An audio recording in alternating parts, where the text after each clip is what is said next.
Dans le premier verset donc, de ce psaume, Lamnatser bin Ginot al Hasheminit. Et là, il y a un mot al Hasheminit qui a pour racine Shemini, Shmoné, donc le chiffre 8. Et Rachid nous explique que ce mot signifie, est le nom plutôt d'un instrument à cordes, la harpe, mais que cette harpe contient 8 shmini, 8 cordes.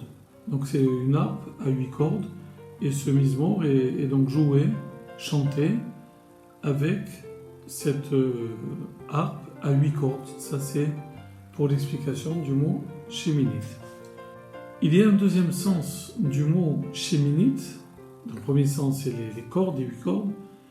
C'est un rapport avec le shemini, Yom Shemini, le 8e jour. Qu'y a-t-il le 8e jour ? Eh bien, c'est la deuxième mitzvah de la Torah qui nous ordonne de subir ou de pratiquer la Brit Mila, la circoncision.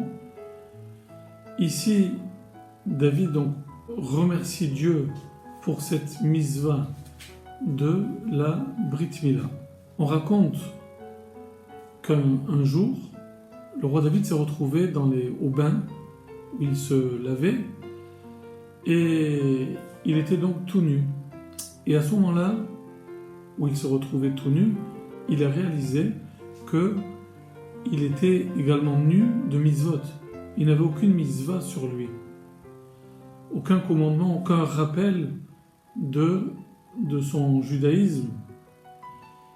Et finalement, lorsqu'il a réalisé qu'il était circoncis, parce que même nu, finalement, cette alliance est visible, est attachée à notre corps, lorsqu'il a réalisé qu'il avait cette alliance de Dieu gravée sur lui, eh bien, il a été heureux, il a été rassuré, et il a remercié Dieu en récitant ce psaume, Lamnatser bin Ginot al Hasheminit.